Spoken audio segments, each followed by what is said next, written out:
हा जो जनसागरी आलेला आहे हा स्वाभिमानी जनसागरी आलेला आहे. कुणाच्याही पैशाला कुणाही धनदानग्या उमेदवाराच्या आमिषाला बळी न पडता ही सगळी मंडळी प्रवीण दादा तुम्हाला आशीर्वाद द्यायला इथं आलेली आहे. आणि काय झालंय, माझा घसा बसलाय त्यामुळे जीवाच्या आकांतानं बोलतोय तुमच्याशी. खर तर रोज 6-7 सभा घेतलेल्या आहेत मी. काही लोकांना वाटत होत की हाके सर येणारच नाही. ज्या ज्या माणसांनी प्रवीण दादावर माझ्यावर आरोप केले ती माणसं गेल्या 5-10 वर्षामध्ये कुठे होती, त्यांच्यासाठीच आम्ही रक्ताचं पाणी केलंय आणि तेच येऊन आम्हाला शहाणपण शिकवायला लागले.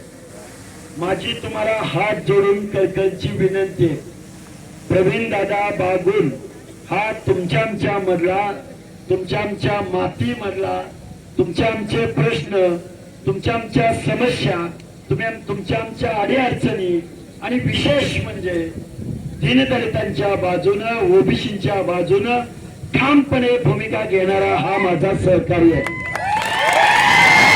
आणि भूमपरंडा वाशीमध्ये प्रवीण दादा उमेदवार नाही तर लक्ष्मण हाके उमेदवार आहे.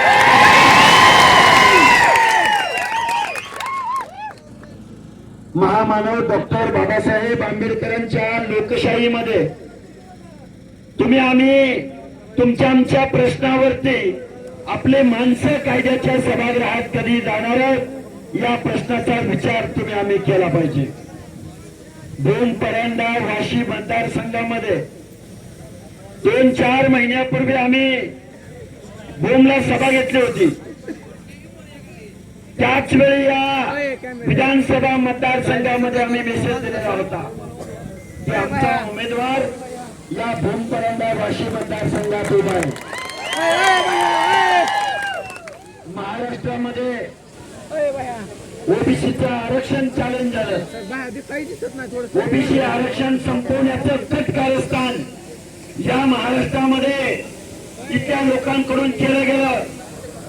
त्यावेळी श्रद्धेय बाळासाहेब आंबेडकर यांनी ओबीसीच्या बाजूने ठाम भूमिका घेतली आणि त्याच दिवशी आम्ही बाळासाहेब आंबेडकरांची भेट घेऊन सांगितलं की बाळासाहेब आम्ही तुमच्या पाठीशी आहोत.